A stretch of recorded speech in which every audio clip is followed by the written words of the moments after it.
welcome back to Water Koi for the next instalment of the Battle of the Century, otherwise known as the Grown Show of a Difference. Today I'm going to be looking at brine shrimps, hatcheries, specifically one from Ziss Aqua and my DIY system, and I'm going to be giving you an update on the fry now, getting on with feeding them this week. We will return to easy ponds and situ here this week. As you can see, water's slightly green, been through a treatment, but I'll give you an all update on them in future. I'm not going to spend loads of time on it because I think YouTube's littered with people chucking treatments in their ponds this time of year. But yeah, we've got some exciting stuff coming on them, so we'll get on with them next week. But for now, we are going to move on straight into brine shrimp and fry. Hope you enjoy, guys. Okay, so when we're talking koi fry, we're looking at trying to get as much food into them as possible, highest amount of protein as possible, early doors to stop any deformities and keep the development and growth going at a rapid pace. Best way of doing that for us is brine shrimp, and well, more specifically baby brine shrimp or Artemia. So I've tried a DIY system, not fared so well, and I've had a conversation with Ziss Aqua, who have been kind enough to supply me with 3 of their ZH2000 units brine shrimp hatcheries. When I was having a chat with them, they felt that they would be up to the test and were more than willing to give it a go in terms of trying to keep koi fry. Obviously fry across the board, but with koi they just grow a lot faster and there's a lot more of them. So if I can get these through to a stage where they're fairly big using the hatcheries, then I'm pretty confident that these are good enough to use going forward. So let's have a look at what I've been up to. So one of the main problems I've had when it comes to using the DIY hatcheries, so I've got a jar, which is just a drink dispenser with a tap on, and I've got the 3 2-litre bottles. I did have a 4th one. The tap I bought was faulty and started dripping, so that, by the by, is... Now I've tried this with different shaped bottles as well. It's the top. You end up chucking a load of eggs up there because you've got no lid. You risk, if you go too high, you risk overflowing. And then if you're going too low, you're just flicking eggs up onto the side. So I have to keep coming in here periodically, giving this a good stir, just to make sure I get all the eggs back in. So I feel like I'm wasting quite, and obviously not just the eggs, I'm also wasting baby brine shrimp when they hatch. So hopefully with these ones that obviously are made for this job with the lid, I feel it makes it life a bit easier. So I'm trying to produce a lot in one hit because I'm trying to ram these fry full of live food for as long as I can. So yeah, there we go. I don't know if you can see that clearly on the camera, but this is the problem that I'm having. They hatch and then they die. I think I'm trying to hatch too many in one hit because of the amount I'm trying to get into these fry. So there's about 5% of these left alive, so not much use. I'm going to give up on the DIY hatchery. Apart from the jug works as long as I keep it out of sunlight. A lot of direct sunlight, which I've not got too hot, but yeah, these just aren't working out for me. So let's crack on to the next thing. Just to try and explain the issue I was talking about with the DIY system, is after you've opened the tap, you're left with loads of brine shrimp stuck in the tube. There's nothing you can do about it. So, as like I said, a better design may help. If you could maybe design one where you can pull on and off the tube and use the same tube to blow it as you do to harvest it, and you could obviously force it back up, but you're still not going to stop them from coming down the tube. And they sit there, they rot, they die, they foul it, and this it came over. That's what I was finding. It's killing a lot because I'm back up to a decent amount in those ones. So, big thumbs up to the Ziss ones in terms of the DIY system this time. Yeah, pretty impressive. So I had a bit of a chat with Ziss Aqua.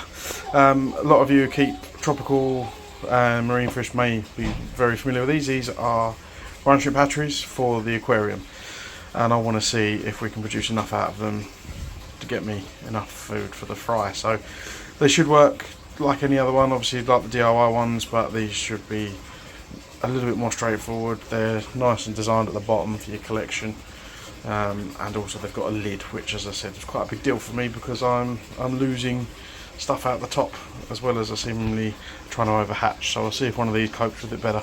Let's have a look anyway. So we have got, not as big as you think they are, and I haven't actually seen one of these in person before, and they always look a lot bigger, I thought. So you get the actual main body itself, and then you get, oh, it says, you get a nice stand. I'm trying to do this one-handed. So there we go. there's your stand, there's your body, which sits in there. You can also hang them on the side of the tank, or if you've got a rail system, etc., you can do that. You don't have to use the stand. So they're 2 litre capacity, so not a lot different to using a 2 litre bottle. However, like I said, the main thing is you've got a lid, which is, I think, a pretty big deal. Nice bit of rigid pipe, and then you've got a thermometer, a pipette, like an air diffuser that you can adjust the flow on, along with a valve, and then obviously the bottom part, which is where it actually keeps the goodness in, but you can take the bottom off to drain it. Again, the way I've done my DIY ones, I can't remove the bottom because I've glued it all in to make sure there's no leaks. Right, let's get the other ones out, we'll set them all up, and then we'll get them going. Right, there we go, all set up. Let's see how we get on. I've put in a little bit more in this one, the least in this one, and the middle of the amount in this one. 3 teaspoons, 2 teaspoons, 1 teaspoon of brine shrimp eggs. Same amount of salt, just to see if it is just me trying to cram too many in. This works well if I keep it the right temperature. Like I said, if I leave it down in the old tunnel, it goes absolutely nuts. Yeah, right, well, I'll come back, in true repeater fashion, like one I prepared earlier, in 24 hours time to see how we've got on. Oh, there we go, first one's worked perfectly fine. I'm rotating the heater between 3 of them, I don't want to use 3 because it costs more. But yeah, all hatched, all moving, ready to be fed. Let's see how easy it is to get them out. So to harvest it, I pulled it out of its carrier, just because I can't get a cup underneath there to fill it up. One downside is when you have harvest, you leave this vacuum bit of pipe there with some brine shrimp left in it. So not the end of the world if you're emptying it in one go, but if you're going to be doing multiple feeds like I want to, probably not the best. So obviously they're not connected to the rest of the water body now, or the air, so plenty in there still though. So yeah, good, all in all pretty happy with that. Much easier for me to drain because I can actually pick that up and just drop it over the top like that. So obviously you can hang these as well, so probably what a lot of people do. Right, let me get on the feed. We've got ourselves into a flow now, so this one's just about to finish off the last of these. I made a start on those as well, and then I'll be starting on those ones at the end of the day, so I shall restart this one today, restart that one tomorrow, and then the day after that one. And I seem to be keeping them alive long enough now, which is good. And I'm also good for this one as well, which I just use for an absolute influx with them, so I can wallop them with a brine shrimp feed. So let's crack on.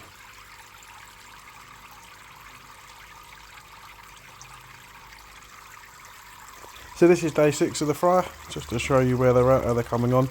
The one thing I would say, I'm not sure the camera is really picking this up at all, but I'm pretty happy with how they're doing, how they're getting on. So, yeah, they don't like things coming anywhere near, as I said, so they flit a lot, but doing pretty good.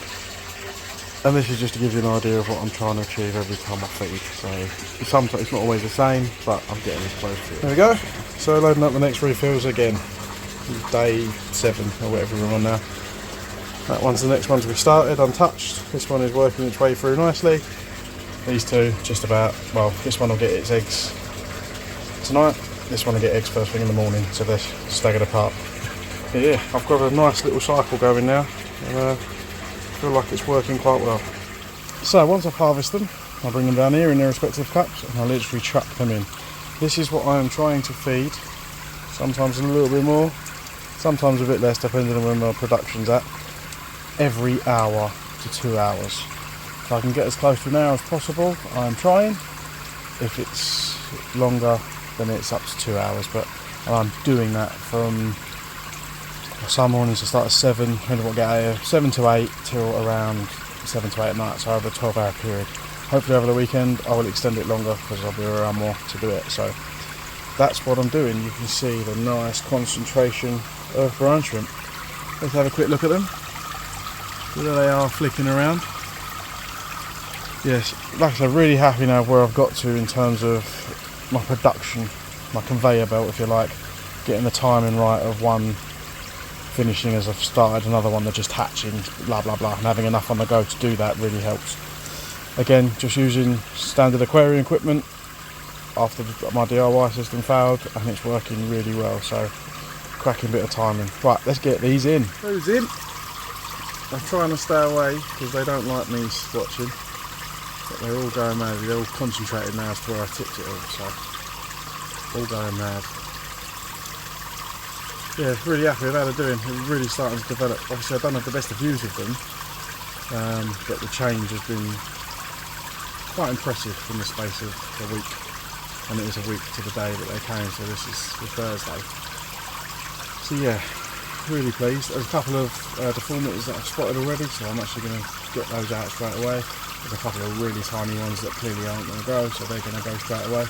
These are like a mini cull, and then the rest I'll sit and go through and work out what I'm going to do. But yeah, there we go. I feel like I've given enough away now to all my competitors, so let's snap away from that. Right, so I'm now at the end of my week. I've changed my cycle from where I started. Obviously as the fry have grown, I'm needing more and more and more to do the amounts I want to do. I'm trying to do 4 to 5 cups now in one hit, and I'm going through 2 of these a day, or 2 and a bit. I start the next one just before the next day, and obviously the jar itself, the jar lasts me 2 days. So yeah, flying through. I think we're getting to the point now where I'm probably either going to need some more hatcheries if I'm going to continue this.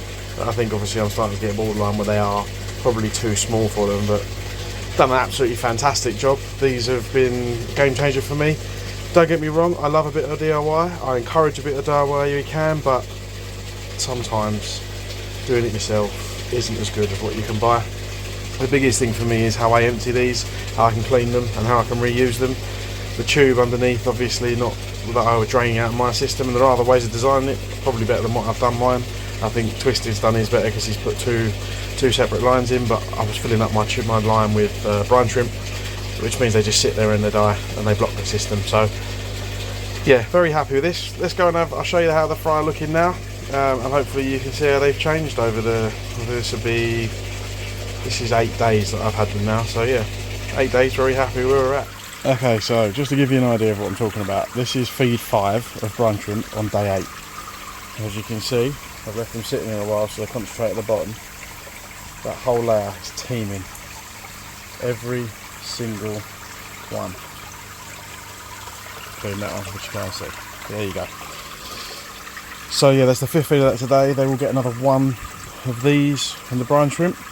As you can see, I'm always a fair chunk in to this, and I have also been feeding them something else as well. So obviously I'm at the benefit of having my system running already. Filtration, I don't need to worry about the ammonia or the nitrite.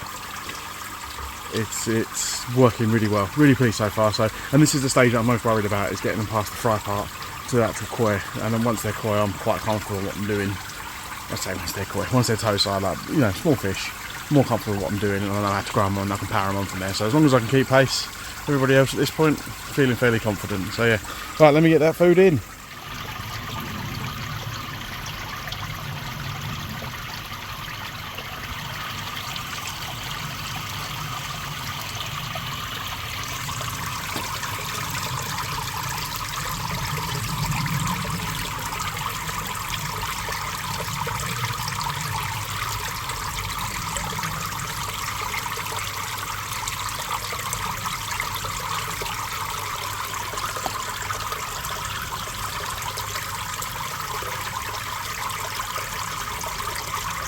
So say, look, on day 8, flipping all over the place because like I said, as soon as I put my hands or camera over the top of this, they flip like mad, but that's because they're quite shallow water. So once I upgrade them to a deeper rack, that'll hopefully change. But yeah, one thing I have noticed, or I think so far, is I'm not getting any tobies or shooters because I am intense feeding them in a concentrated manner. I'm not creating a difference from what they're all getting. So I've got that 2 that just look like they've got stunted growth. The rest are all tracking together really, really well, which is really important at this point because I want to be able to pick out the best quality that I can. So yeah, really happy with that. So hopefully you enjoyed that, guys. It's been useful, give you an idea of how the brine shrimp's going. It has felt like being a new parent this week in terms of keeping up with the feed, just the pure amount of them that you need to get in. Yeah, ups and downs, trials and tribulations, but really happy actually of how these have worked out. I was unsure if I'd get away with using them for such a large quantity of fry, but obviously they are designed and developed for tropical marine fish keeping. and you do have some massive spawns of those sometimes, just obviously they don't grow as fast, most of them. But yeah, really pleased with this. So thank you very much, Ziss Aqua, for supporting this and letting me try these out. Really good. Anyone who is watching, you're considering doing koi fry in future, I'm quite happy to say these are fantastically suited for it. So absolutely brilliant stuff. And if you are listening to Ziss Aqua, can you make a bigger one, please? 4 litre one, 6 litre one, be fantastic. I mean, I can have 4 of them on the go, and I can probably do 2 tubs a day and turn them into monsters. So, as I say, guys, I hope you've enjoyed it. Thanks for watching. As ever, please give us a like, please give us a subscribe. Have a fantastic week all, and I'll speak to you soon.